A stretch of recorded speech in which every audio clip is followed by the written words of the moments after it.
Hello, my name is Dorian. They them pronouns. Don't mind the bad audio and bad visual. The video is what it is. Bad lighting or cheap camera, all of the above.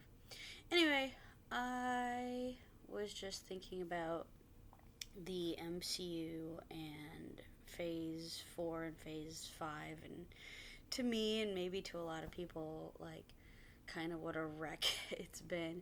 And I wanted to think about character consistency or lack thereof from like project to project, and I haven't I haven't seen everything, but I don't know. I just want to maybe pontificate on that a little bit, and so that's just where I'm aiming to meander my thoughts about for a little bit.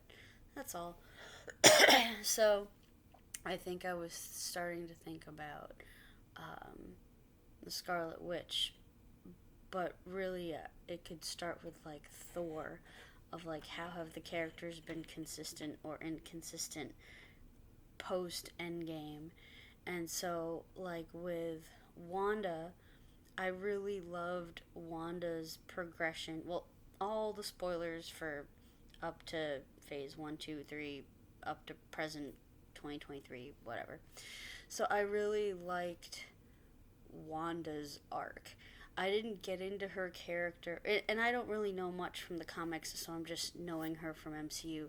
I didn't get into her character right away. It was kind of a slow burn, but I liked when they introduced her character, how she was doing the weird fear, mind manipulation stuff.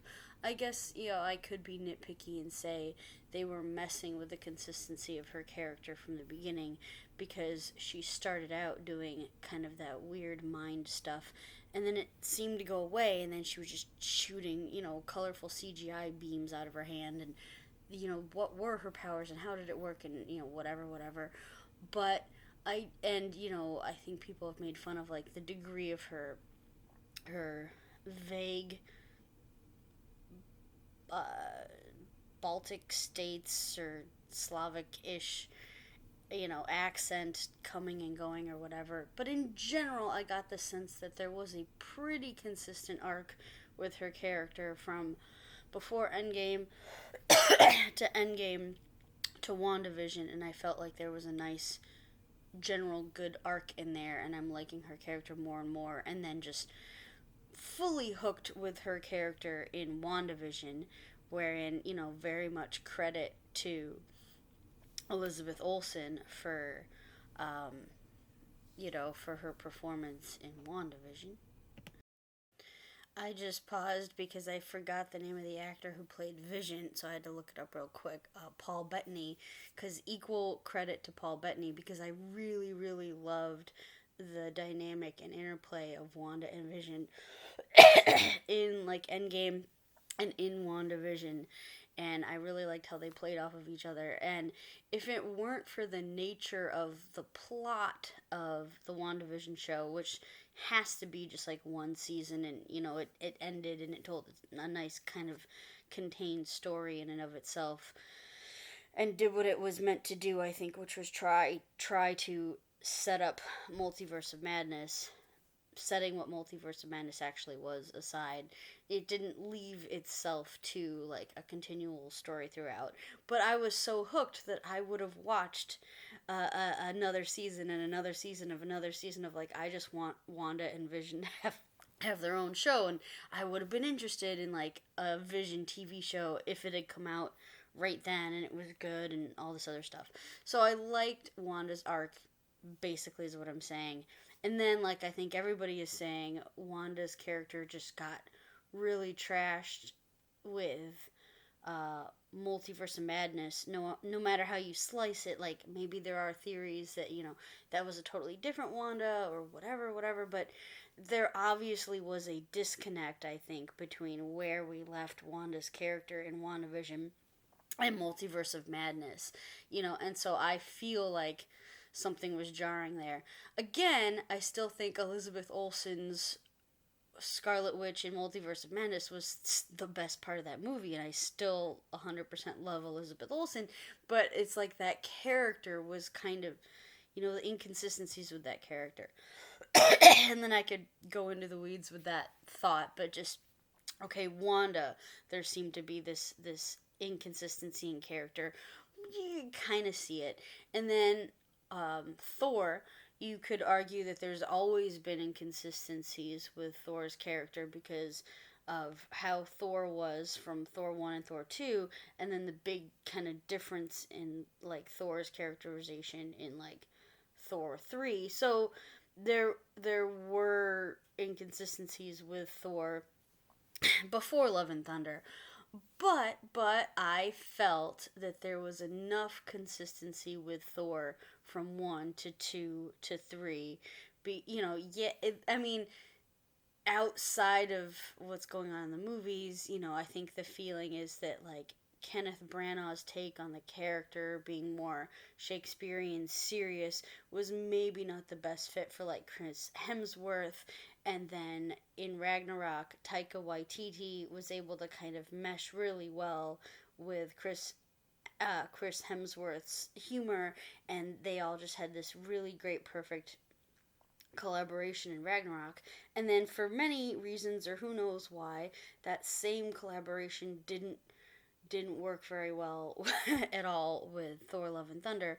But like setting that aside for a moment, just thinking pre Endgame, yeah, there were a lot of shifts in Thor's character from like Thor 2 to Thor 3, but I still like kind of with Wanda the inconsistencies even before Endgame, just from her in like Ultron to her in Endgame and the differences.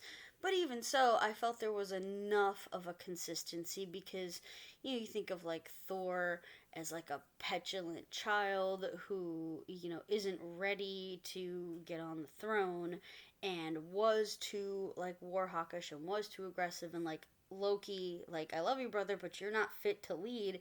And Thor had to learn a lot of lessons. And so getting older and maturing more and like caring about others, and then so there is a through line to lead into Thor Ragnarok Thor. And then I think what really happened was that like when What If came out, What If had a version of Thor that was like frat boy party Thor who was just really silly and not serious. And I think the fans and myself were like feeling like this was jarring with Endgame Thor. But I think that episode of What If was like maybe one of the much more popular episodes of What If, because I think What If was hit or miss for people because each episode's had different tones. And that one frat boy Thor episode of What If was really fun and really entertaining, so I could see why that was like more of a hit for the What If episodes. So one could imagine like Marvel thinking, oh well, making Thor sillier and sillier and sillier, that was a hit, let's do more of that. And or maybe another comparison I've heard is like comparing Taika Waititi with Thor: Love and Thunder versus Ragnarok to, in some kind of ways, like maybe George Lucas with the originals versus the prequels of like, or even Gene Roddenberry with Next Generation versus original Star Trek, of like, the director is really creative and has all these really good ideas, but maybe they get too much in their head, and there's too much power to do everything that they want with no restraints or self editing or other factors coming in to like say no to bits and pieces and like rein it in a bit, or who knows, I don't know. But whatever. So the inconsistencies with Thor's character, with there's with What If, and then with Thor: Love and Thunder,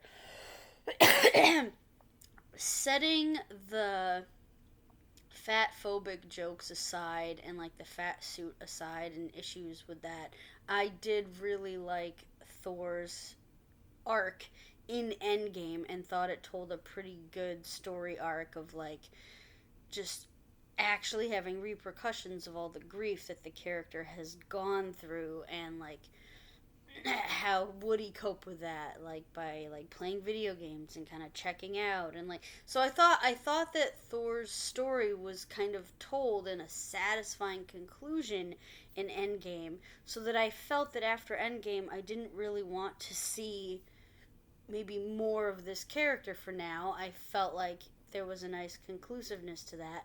And so I don't really think that there was much for the character to go on with Thor Love and Thunder. But then yeah, just the disconnect with his character being so kind of like dopey and silly and I don't know, whatever, Thor Love and Thunder stuff. So it's just like, okay, you had the kind of lack of characterization with Wanda's character, from Endgame into Multiverse of Madness, and then Thor's character post Endgame with What If, and then with Thor Love and Thunder. And then, well, you have the complete like trash fire of what they did with Nick Fury's character from, phase 1, 2, and 3, and everything, to how Nick Fury was portrayed in Secret Invasion, to how I'm hearing, that Nick Fury is portrayed in the Marvels, of like really just the character doesn't seem the same as it was in phase 1, 2, and 3, and maybe just kind of like half-assed or like inconsistent or whatever. And also, I guess you could say it, now that we're in the realm of multiverse, where you could have all these variants and you could have the possibility that, tricks with narration and lies of omission, that like when we're seeing something, we don't really know if this is, our Earth. What I don't think it's 616 in the movies. I think it's like 1999999 or something. But is it ours, our thing, our world, and our characters that we knew from phase 1, 2, and 3, or is everything we're seeing like a variant or somebody else, and that could explain more inconsistencies with the character? But I always imagined going in that I'm watching the characters that we knew and the world that we knew, and this is at least that consistent through line, but getting the sense that like whoever's writing these new projects haven't watched the previous material, or haven't watched enough of it, that they're just getting the characterization wrong. So anyway, long story short, I was thinking about how that's one other component of how I feel like the MCU is taking me out of it these days, because it's like in phase 1, 2, and 3, you had the through line of the stones, of the MacGuffins, to keep coming back to. So you had just one kind of long arc through line that you don't have in phase 4 and phase 5, because Shang-Chi was over here on this tangent doing this kind of thing, and then Moon Knight was off doing this kind of thing, and Loki TVA is off doing this kind of thing, and then you have WandaVision off doing this kind of thing, and then you have the Scroll thing, and you have the Kang thing, and you have and Spider-Man's over here. There's no through line to all of these things, and like other people were saying, maybe it's much more like the comics now, where you have different characters with different stories doing different things, and it's not really all connected, and you as a fan, you pick your favorite characters and you just follow them, and then you also tune in for big crossover events, as opposed to like phase 1, 2, 3, where you're kind of telling, it could feel like one big giant TV show, opera, miniseries thing. And one of the reasons it feels all connected is because of the MacGuffins and the Infinity Stone through line. But another thing is like, yeah, each of those movies had different tones and different directors, or Ragnarok and Civil War and Black Panther and Ant-Man. Those are completely different genres and vibes, and yet they all still kind of feel like they could all be in the same universe. I think largely on the backs of like the character consistencies, and maybe a lot of it is due to like credit of the actors, because a lot of people have pointed out that Loki's character was kind of wildly inconsistent from, Thor 1, Thor 2 to Avengers to Ragnarok, but Loki is able to hold it all together due to both the acting of Tom Hiddleston, but also just the nature of Loki himself of like this very mercurial character. And you can imagine off screen that Loki went through some shit after Thor 2 to end up in the dark place that could lead to Avengers. And like the through lines still kind of carry through and make sense. Now, I haven't seen Loki season 2 yet, which starting to get fear of missing out on that because I know others are having discussions about it, and I'm hearing vaguely that it's good, but I've been so turned off on the MCU that it's like I need to wait a little bit longer before I do Loki, but I don't know. But Loki season 1 was great, was fantastic, and still, even though, yeah, it's a variant from Endgame Loki who died, you still felt a consistency and a through line of it still made sense for the character. And just in the was it the pilot of season 1 of Loki, of just that that scene with Tom Hiddleston watching the video replay, was very smart of a way to like show that this new character is not the same one that we were following, but is informed by them, so you didn't completely lose all of that like emotional progress. And anyway, maybe we as an audience were along for the shifting characterization of Loki, but if you shift the characterization of all the characters, like at least with phase 1, 2, and 3, like, you know, uh, Steve, why am I blanking on the last name?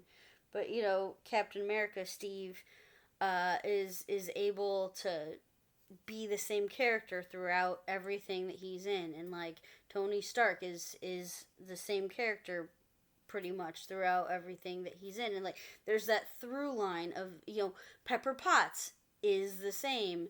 Like maybe, yeah, Hulk was there was a big change in characterization of Hulk, but I see the big change of characterization of Hulk from Edward Norton to Mark Ruffalo. That for me was where the big change happened. And so since that happened kind of off screen, almost as if people don't consider the first Hulk movie with Ed Norton as part of the MCU, if you're just watching from Mark Ruffalo, I feel that the story was somewhat consistent all through Endgame. I know it's radically different from like the Hulk from the comics or whatever, but just as watching the movies, I felt that there was a consistency there, and Hulk had his whole story told like through Ragnarok and everything.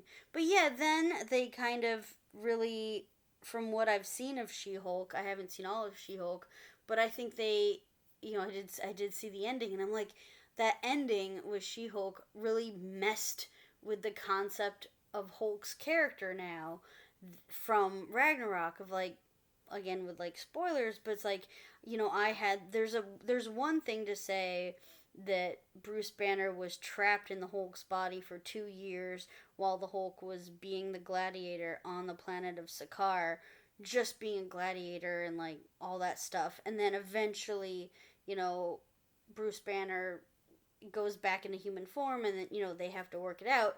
But now you're saying that during that time that Bruce Banner was trapped inside of Hulk, Hulk like went off and had a kid.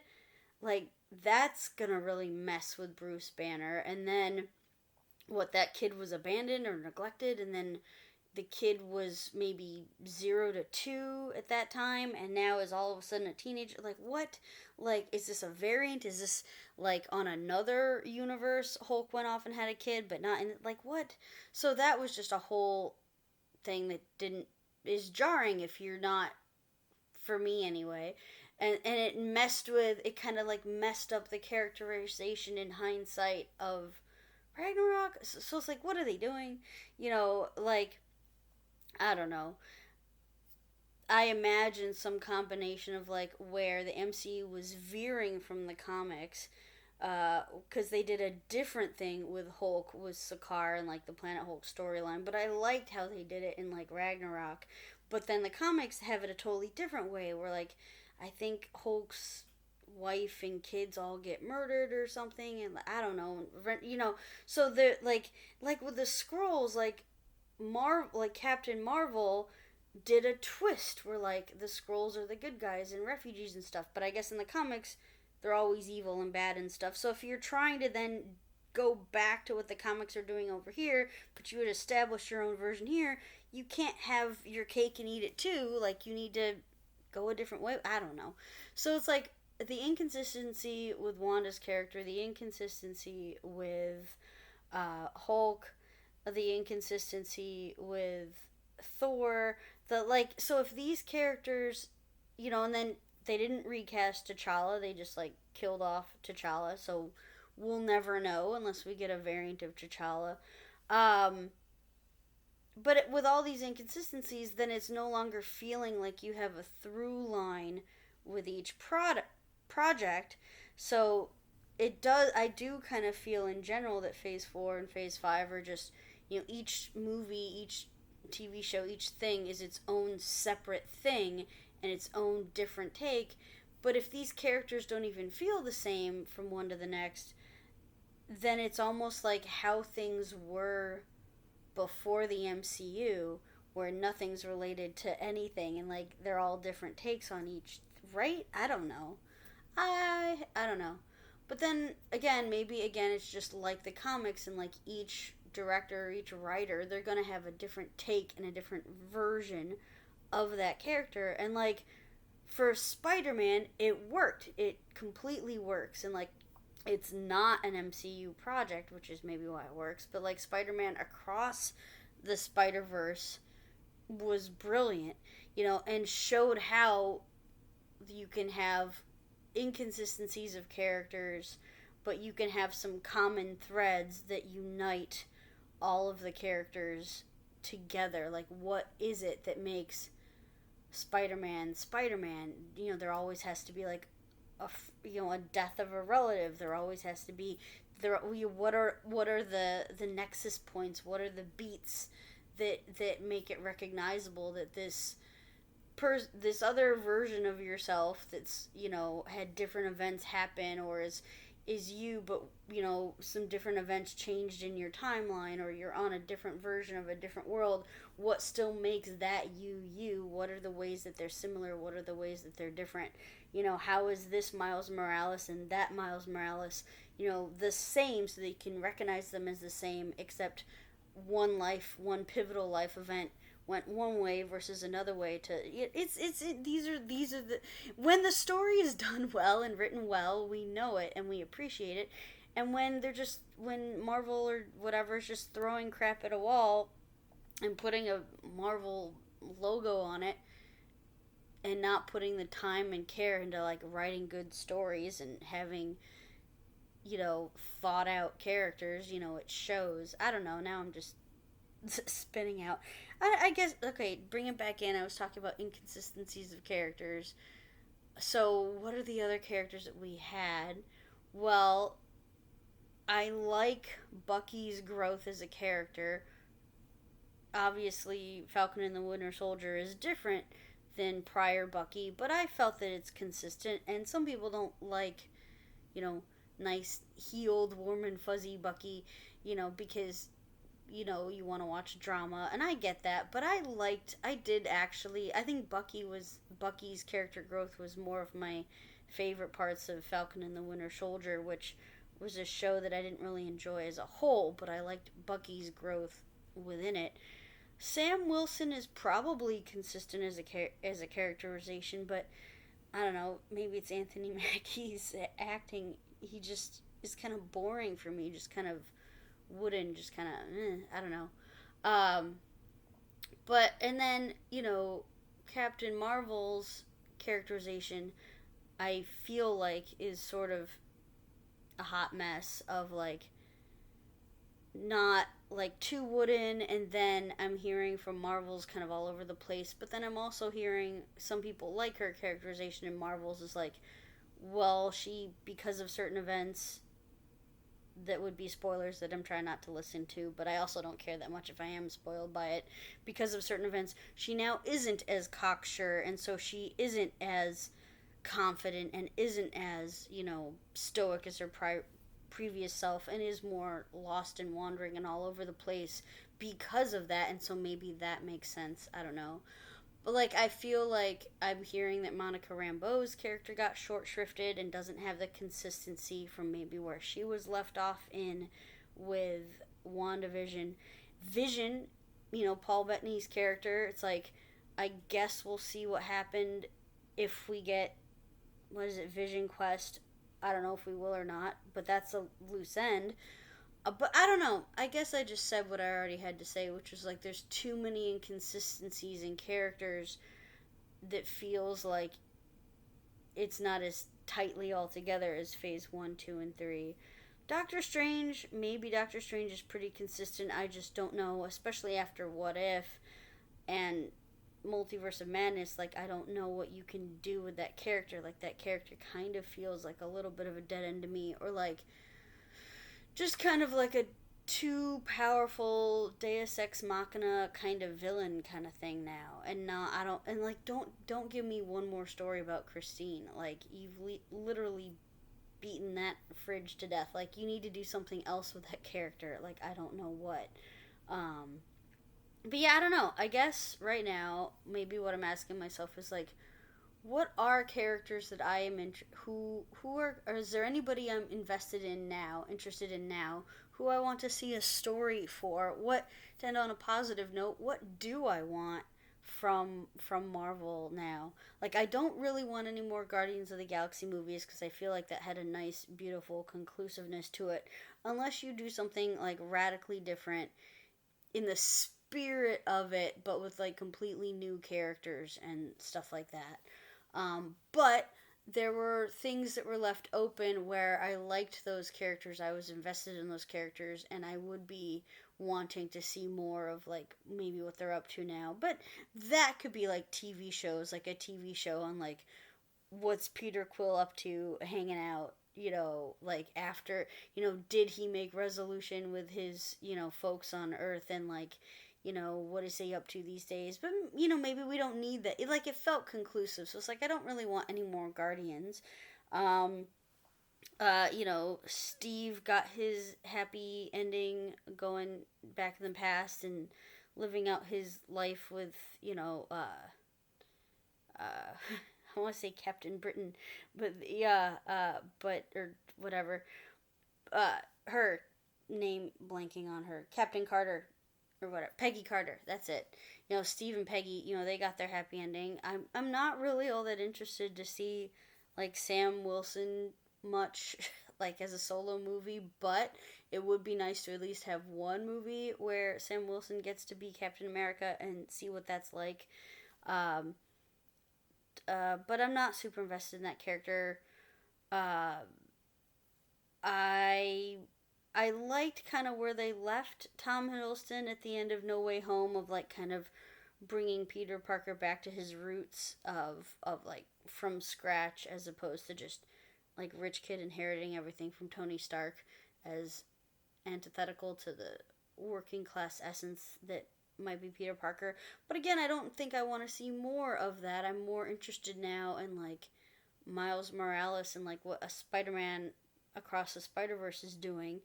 Um, I don't want to see like any more like Venom movies or anything like that. So who, like, I was really interested in Wanda and Scarlet Witch, but I don't know if I am now after Multiverse of Man. It's like who am, like I'm literally searching for someone to have to be interested in. Like I would have maybe been interested in T'Challa, but then they killed off that character and are deciding not really to tell any more stories with that character, though I hear there are stories to tell from the comics. And whatever, but we might get a variant maybe in the future. So I don't know. I don't know if I'm really invested. Like I felt like the Hulk had a good ending. I felt like Thor had a good ending. So my favorite character was Loki. So I feel like of all the characters, I would probably be most interested in Loki. And yet here I am not watching Loki season 2 right now. So I probably should watch that. I probably would like that. But apart from Loki, who really is off the grid and not really connected to what's all going on in the MCU movies and stuff at all, for reasons that I guess make sense. It's like I don't know who I am interested in. Like if Phase 4 and Phase 5 were supposed to pass the torch to a new generation of people. So it's not so much who would I be following from the previous Avengers, but who would I like from the new set. I think everybody can agree that they dropped the ball in that baton passing. Like, there's America Chavez, and she has a really interesting backstory, and she has a really cool power of, like, moving from universe to universe. And they could have done something interesting with that, but they didn't really. She just kind of became, like, a damsel in distress or a gimmick or something, or I don't know. And, like, we've seen the multiverse story told better not in the MCU with Everything Everywhere at Once and Beyond the Spider-Verse, so maybe I don't want to see any more multiverse stuff within MCU because they're not explaining it very well. It's just a jumble. Like, Ant-Man actually had maybe some consistent characterization across movies 1, 2, 3. Wasp didn't. But Ant-Man, I'm not really interested to see more where that character goes anymore. Quantum Mania was a hot mess, and like I'm not really interested in Cassie. Like, there's so many Wonder Kids, like Cassie and Riri Williams, and I liked Shuri, but I don't know if I want to watch more Shuri now. I like Shuri from Black Panther original movie, but again, it's like they're not. I like Kid Loki. Like, again, that would probably make more sense if I watched Loki season 2. But like, who did we think the next group of Avengers were gonna be? Of like young Avengers, but you kind of have to know some stuff about the comics, like young Loki. But young Loki's way over here. Riri Williams, which I don't think I'm really all that interested in, and I know she's got a show coming out, but not really interested in following her at the moment. Like Cassie, not really interested in her or Cassie Lang. Like, who else is supposed to be in the younger group? Wanda's kids, but they kind of don't exist. But they would make for really awesome storytelling in the comics. I know.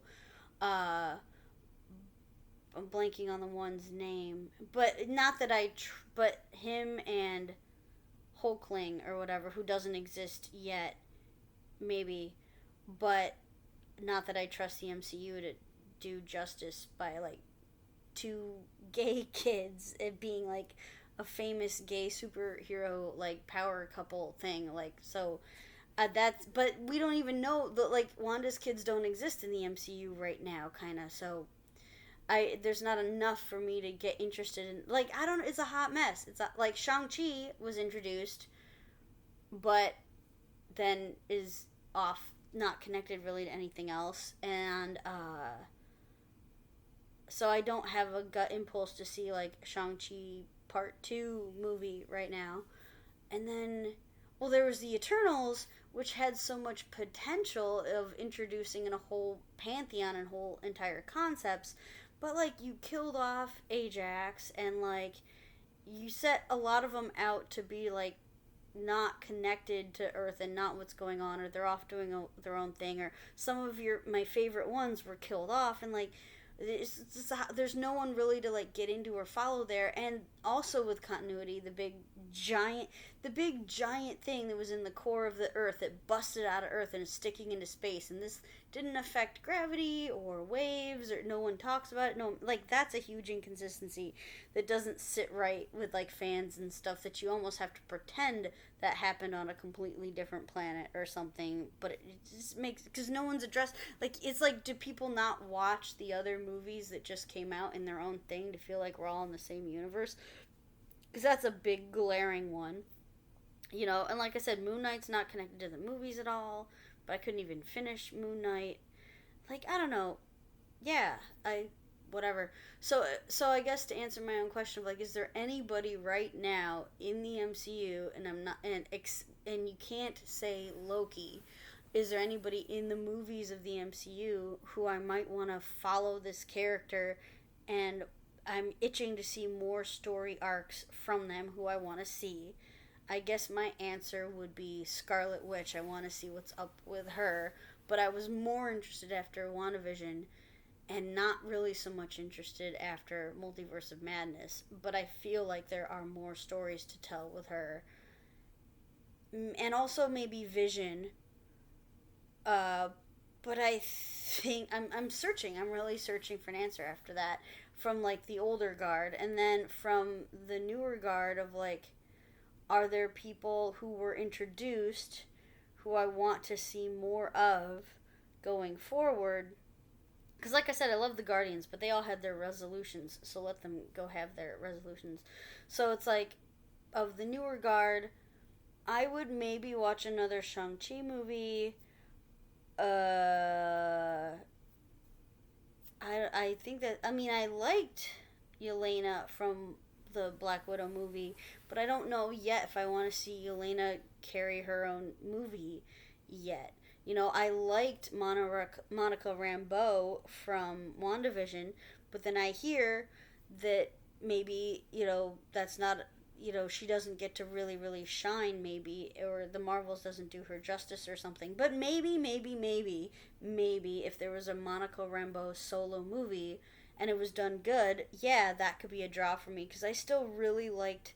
I was really pumped about WandaVision, and I really wanted to see just more of where all that was going. Um, yeah, I guess that's about it. Like, when the Agatha series, Harkness series comes out, I might want to see that. But I wasn't left, at the end of WandaVision, I wasn't left, like, I wanted to see more of um, Catherine Hahn as a fan, but I wasn't sure if I wanted to see more of where the Agatha character was going, per se. But, you know, we'll see. That's about it. So, the MCU has really left me wanting. And, like, I know what I don't want. Like, just more CGI and characters that are, everything's slopped together and it doesn't seem like you're giving the characters thought and weight and all that jazz. But, yeah, I don't know. Uh, what I hear from the ether of what I think other people want to see, what I'm hearing loudly and clearly is everybody wants to see X-Men stuff. And that, I think that's hard for me because I haven't really fully gotten into X-Men. Like, I saw like the original movie like back in whenever that was, like back in the 90s, that was really great and it was really good, and so I got kind of caught up in X-Men fever back then, and I knew some people who were into the comics, and like I might have read one or two, and I like really liked Rogue, and like so I saw like the first movie that was like really good, and maybe there was a second one that was really good, and then I feel like I saw a third one that maybe wasn't so good, and then I lost interest, and then I heard from the grapevine that there were several more movies that were also not good or something, and maybe one or two of them were good in there, but I hadn't seen any of them, so I wasn't following, so I didn't see the ones that maybe were good. Like I hear Logan was good or something, I hadn't seen that, and like I'm way lost. I don't know who these characters are. I don't really know much, hardly much about anything about of it, and I haven't really watched much of the or read much of the comics, so I don't have any jumping in point really. um, but I hear that it's really good. I hear that like Doctor Doom is like a villain for all villains and like stuff, and like I did read the Infinity Gauntlet comics where like, yeah, things about Doctor Doom and like Wanda and stuff, and like, you know, I'm aware of some things. Oh, Deadpool, and like I saw the Deadpool movies, which I think are both really good and both very much not Disney. So I don't know how Disney can like square that knot with Deadpool. So I imagine the Deadpool movie 3 will be like the Deadpool Christmas special thing, or I don't know. Who knows? I don't know. I know a lot of people are looking forward to X-Men, but I also feel like a lot of people are consistently disappointed with what Disney gives them, like with that Quicksilver bait and switch in WandaVision and certainly, absolutely what they did in Multiverse of Madness, I think was kind of a travesty, even to me, without me totally being invested in it. Of like, here's your teaser. Oh, wait, it was just a teaser, off with their heads. None of it was real. None of it meant anything. It's all some variant. Don't care about it. It was designed as a fan service quick joke or whatever. And then, I hear, and then again, spoilers for Marvels, because I kind of am spoiling the Marvels movie for myself, because I'm not gonna go see it. I don't really care. So spoilers for the Marvels movie. I hear through the grapevine that apparently in the end credits they tease that they're like gonna do X-Men now or something, and I'm like, I don't care, because I'm like, we've seen a lot of teasers and end credits before that didn't have any payoff.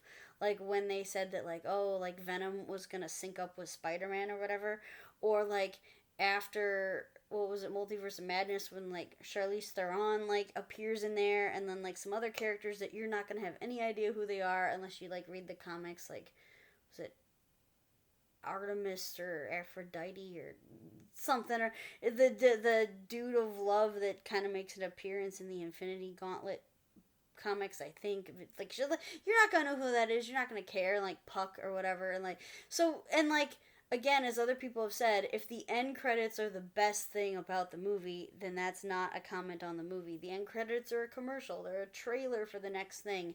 We know that people can make good trailers that lead to nowhere or don't represent the thing that they're going to represent. So, and yeah, so that doesn't really entice me or anything. I mean, they've said they were going to do Blade. They said they were going to do Blade like 4 years ago. Like, so I think they're just saying that because they don't know what else to say to keep audiences like clinging on or something. And so it's like, don't tease it unless you're ready. Unless you're ready to drop it, you're ready to go. You have all your ducks in a row, which I don't think anyone thinks that they have. I don't know. Meandering random thoughts is going on long enough. I was just thinking about character inconsistencies and MCU thoughts and stuff like that. And it's a bummer because no one wants bad movies and bad TV shows. Everyone wants good stuff. And so we bitch and moan, I think, because we care and because we're fans. And like, yeah, for me personally, it's like I went from being the kind of person who was like, I'm not gonna see the trailer for the movie. I want to go in blind. Oh, it's a Marvel thing. I don't even care what it is. I'm gonna go see it, and I'm gonna buy tickets like front row center, like opening night or like Thursday night or something. I'm there. If it's Marvel, I know it's gonna be good. I'm in for the ride. I'm there. I'm a big fan. Two, as we start to get into like phase four and stuff of like being one of like the last holdouts, and like a lot of people dropped off after Endgame, and be like, well, still hoping it's gonna be good and like in for the roller coaster, to now it feels like, oh, is this what it feels like to be like a sports fan when you're like a fan of like a losing team, and like when your team is doing well, it's all happy times for everybody, and then when your team is doing poorly, like you're still sticking with them, and you're still sticking with them, and the roller coaster of like, oh, they got a little bit of a win, okay, another loss, okay, another loss, and you're just like, ugh, and then you're trying to like justify why you're still hanging on, but they might do good, they might come back, they might, it's like, oh, is this what it's like to be a sports fan, and you're in amongst a community of other fans who all just want it to be good, who all just want them to have a win, but it's like, I don't know. Anyway, uh, stuff and things and stuff and whatever. I think that's about where I'm gonna end that on. Silver Surfer. When I only read a little bit of comics, but the little bit of comics I read, I was so into Silver Surfer.